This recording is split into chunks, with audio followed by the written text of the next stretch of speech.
My name is Andrew. I'm 26 years old, and I thought I had found my soulmate.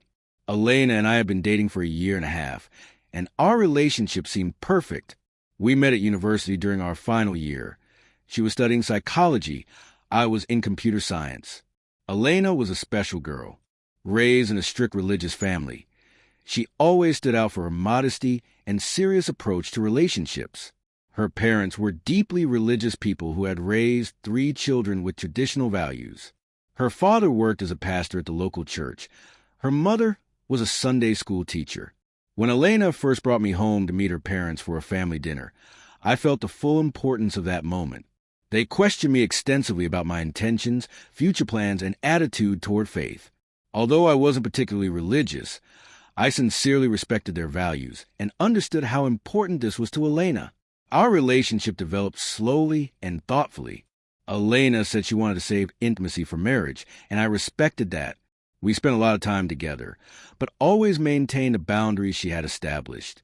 After graduation, Elena got a job as a psychologist at a rehabilitation center, and I found work in an IT company. We started making plans for the future. I had even started saving money for an engagement ring. About 6 months ago, a new colleague appeared in Elena's life, Michael. He came to work as a senior psychologist, had extensive experience working with difficult cases, and quickly became a mentor to younger employees, including Elena. At first, she talked about him exclusively in a work context. Michael showed me a new technique for working with teenagers. Michael thinks I should take additional courses. Michael helps me understand complex cases. Michael was 7 years older than us, divorced, and had experience and charisma that I sometimes lacked. When I first met him at the company party, I realized he was indeed an attractive personality, smart, witty, confident. Elena started staying late at work more often than usual. Michael and I have a complex case. We need to work out a strategy, she would explain. Or, Michael is conducting additional training sessions on new techniques. It's very important for my professional growth. I supported her desire for professional development. After all, a good mentor is truly valuable, especially in such a complex field as psychology. Gradually, I began to notice changes in Elena's behavior. She became more absent-minded at home, often checked her phone, and quickly put away when I approached. She answered my questions about work less thoroughly than before.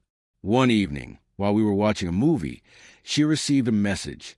She looked at the screen and smiled with a smile I hadn't seen in a long time. When I asked who was writing, she replied, "Michael sent a funny picture about our clients." This surprised me somewhat. Usually Elena was very serious about client confidentiality and never discussed them in informal settings. Work meetings on weekends became more frequent. Michael suggested working through new cases in a calm environment, outside the office, Elena explained. The meetings took place sometimes in cafes, sometimes at his home, because he has all the necessary materials there and no one bothers us. Another alarming moment occurred when I offered to pick her up after one of these meetings. Elena quickly refused. "Don't bother. We might stay late and you'll be waiting. I'd better get home myself." When she returned that evening, I noticed she had showered before the meeting, although she usually didn't pay such attention to her appearance for work events. My suspicions intensified when Elena began to treat our plans differently. Previously, she always happily agreed to joint weekends, trips to movies, or meetings with friends. Now she often said she was tired and wanted to stay home, but she always had energy for meetings with Michael. I started paying attention to details. Elena began buying new clothes more often, changed her perfume, joined a gym. When I complimented her new look, she answered evasively, "Just decided to take better care of myself." Once I accidentally saw her texting on her phone. The conversation was long, and Elena was clearly engrossed in it. On the screen, I managed to notice the name Mike with a heart next to it. When I asked about it, Elena was slightly embarrassed. "Oh, that we colleagues communicate not only about work. Michael is a very interesting conversationalist." At that moment, I felt there was something between them, but I couldn't believe Elena was capable of cheating. Her upbringing, principles, our future plans, all of this seemed like a guarantee of honesty in our relationship. Last Saturday, Elena said she had another work meeting with Michael. We need to prepare a presentation for management about new techniques. This will take all day, possibly even evening. I offered to keep her company, maybe help with the technical part of the presentation, but she refused. Thanks, dear, but this is highly specialized work. You'd be bored. After she left, I couldn't find peace all day. Suspicions were eating at me from the inside, and I made a decision that I still don't know was right. I decided to go to Michael's house. I knew the address. Elena had mentioned it once when talking about the neighborhood where he lived. I found the apartment number in her company's corporate directory, which I had access to through Elena. I drove there with a heavy heart, hoping my suspicions would prove groundless. Maybe I would really see them working on a presentation, and I would feel ashamed of my thoughts. Arriving at Michael's building, I saw Elena's familiar car in the parking lot. I went up to the right floor and stopped at the door, not daring to ring the bell. The corridor was quiet. I took out my phone and started recording video.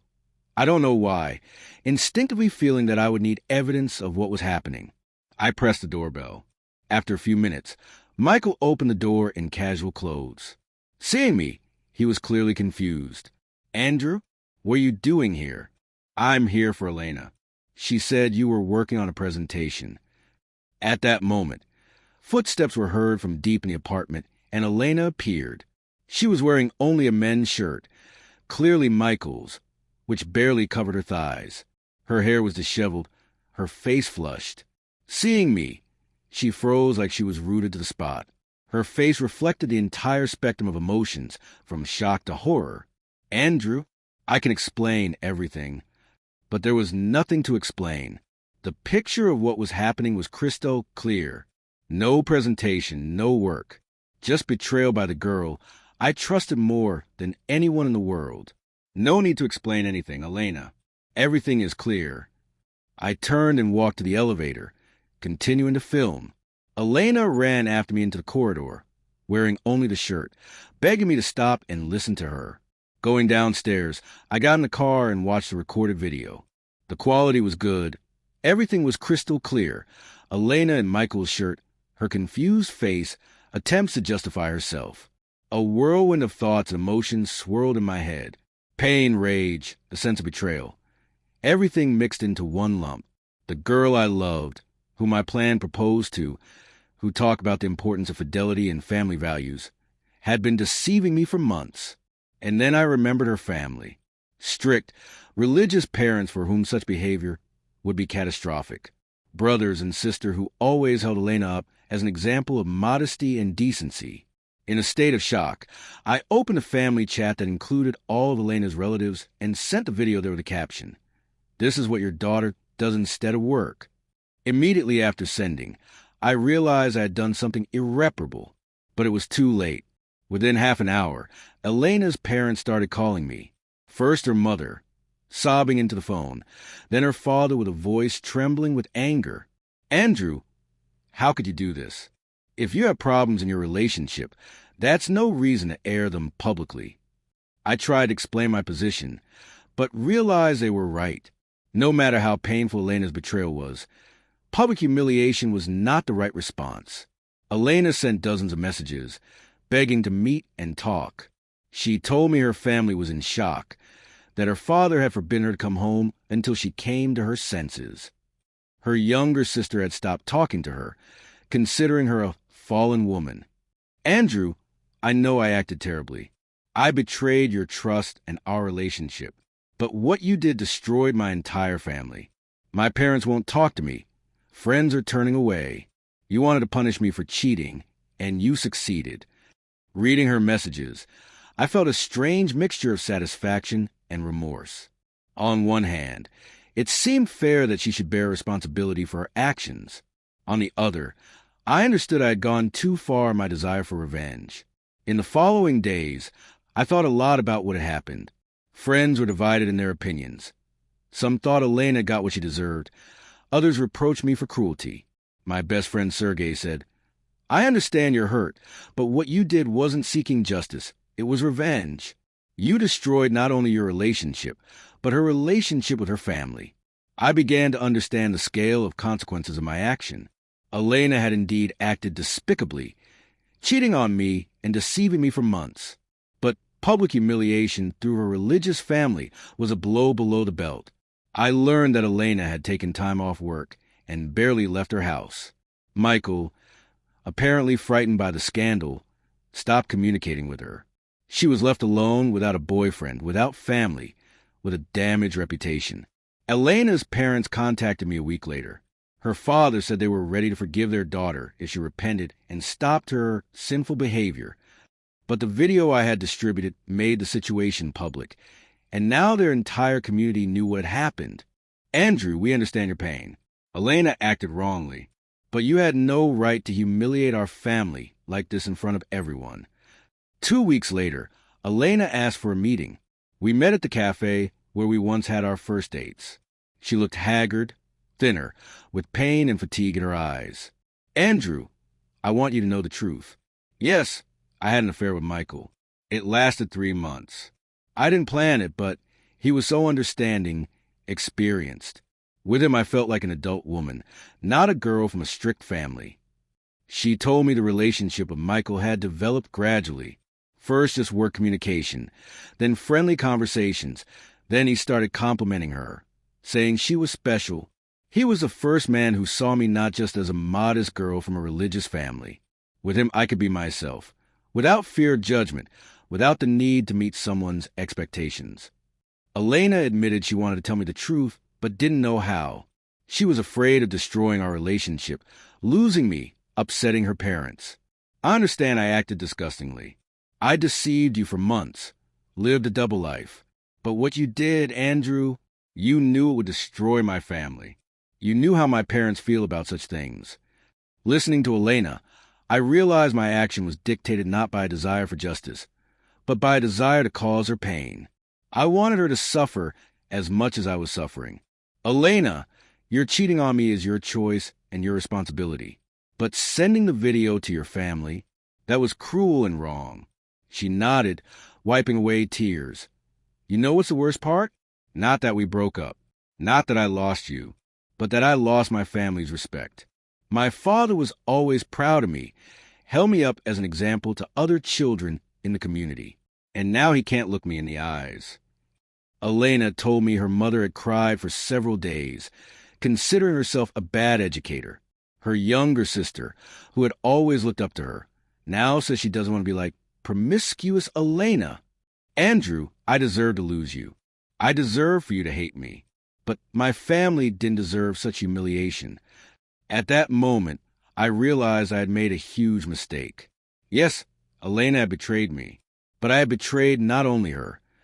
I had betrayed people who treated me like a son, who trusted me.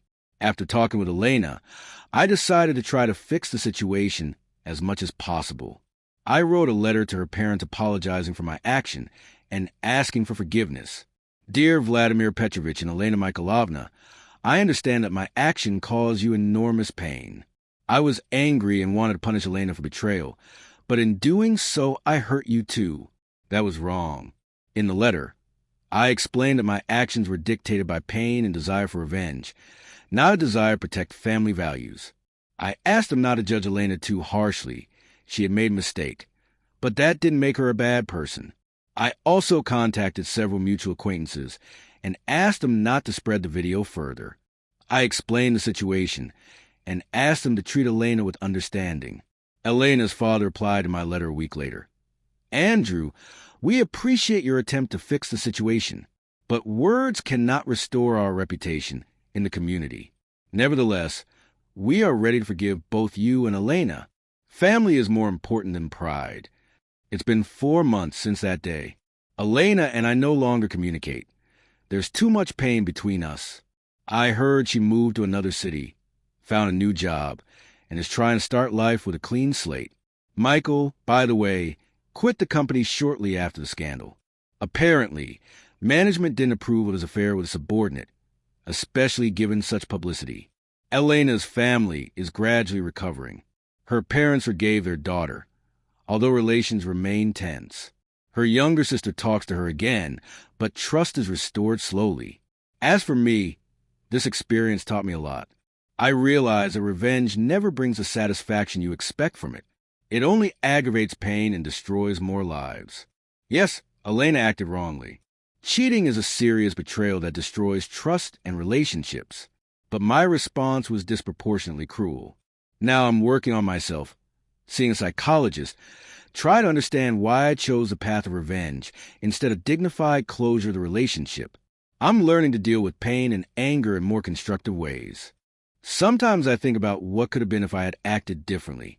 If I had just talked to Elena, given her a chance to explain, calmly ended the relationship, perhaps we would have parted with pain, but without such a destructive scandal. The story taught me an important lesson. Betrayal is painful, but reciprocal betrayal doesn't heal pain. It only creates new pain. True strength is not in causing pain to the offender, but in maintaining dignity, even in the most painful situations. Now I know, no matter what another person's actions are, it doesn't justify losing one's own humanity. The lesson is learned, but its price turned out to be too high for all participants in this story. Chat Control Sonnet 4.